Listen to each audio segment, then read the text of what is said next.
Former White House press secretary and Fox News contributor now, Ari Fleischer, joins me. Ari, there are a lot of moving parts here. I'm glad you're with me today. First of all, when you look at how an incoming White House would have to deal with this, where do you put the story? What should Joe Biden transition team be doing right now? Well, in normal times, this would be a number one headache. This could threaten to dominate all early actions of an administration, but normal is defined by the press corps. So if the press corps goes easy, then they don't have to have this usual feeding frenzy reaction most White Houses go through. So we'll have to see what the rest of the media does with this story. Right now, they have muted it. They really haven't run with it the way others have. But Harris, let me step back from this. I think there are three major themes here to all that reporting. Number one, the threat of China. China remains a major threat, a major adversary, and America needs to wake up. The incoming Biden administration needs to wake up and be tough with China.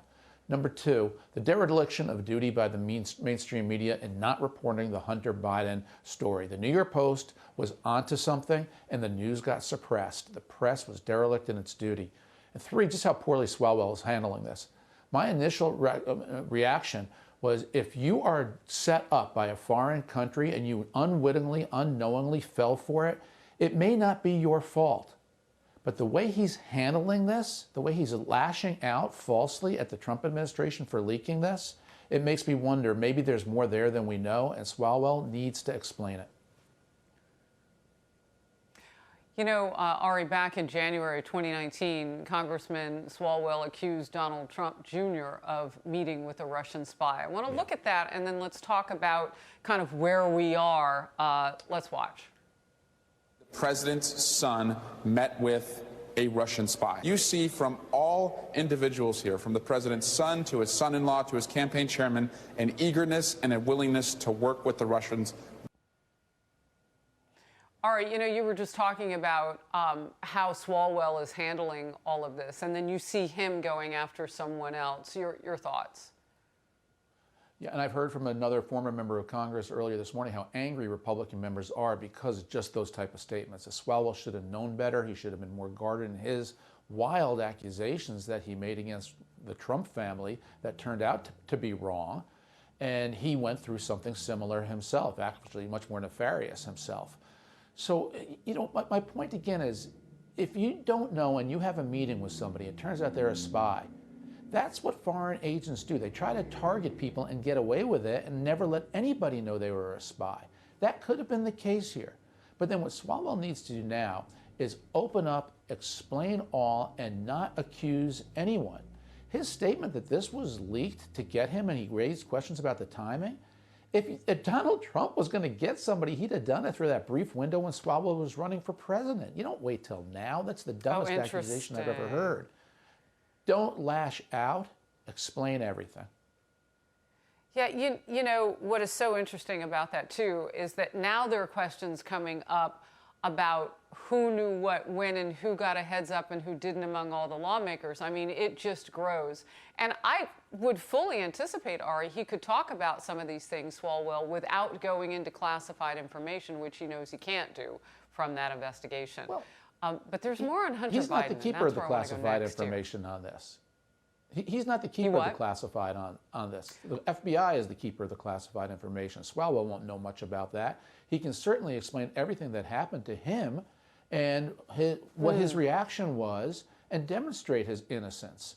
But the fact that he's not doing that, it's head-scratching. All right, I do want to get to this, and it's from Senator Grassley, as we go deeper into what we have learned about Hunter Biden. Let's watch. But the liberal media and members of the other political party chose to dismiss our work. They even falsely claimed that our work was Russian disinformation. And I think they did this in order to protect leaders of the other party. So you can understand why I think it's very outrageous that the Fourth Estate would choose to ignore facts when they are uncovered by Republicans. Senator Johnson and I don't do oversight work just for the fun of it. So they were looking into this. They were trying to, this is the Finance Committee, and what are they looking at now? Finances, taxes. Yeah, they also found a major payment, a large payment to Hunter Biden from the mayor of Moscow's, the former mayor of Moscow's wife, and the press ignored that story too. Look, this is serious. I can't think of the last time that there was an actual ongoing federal criminal investigation of a president's child. I don't know that that's ever been done. So this is real serious from a criminal point of view. And of course, it raises immediate issues about Joe Biden and his appointment to the Attorney General and the White House's future influence on a future Attorney General and the entire Department of Justice. I can't imagine Biden won't get pressured into appointing independent counsel to handle this investigation. When you hear critics say, well, you know, President Trump's children have been looked at too, what do you say to those critics? Compare these cases, if you could. Yeah, there was not a formal criminal probe of one of the Trump children. There was a generalized probe about collusion to see wherever it took them. And that took them to Paul Manafort, it took them to other places. But there was never anything this specific, this targeted at a presidential child because they didn't have sufficient evidence against the Trumps. Apparently they do against Joe Biden's son. Ari, good to see you. Thank you for getting us started in the guest zone today. Always good to see you. Thank you. President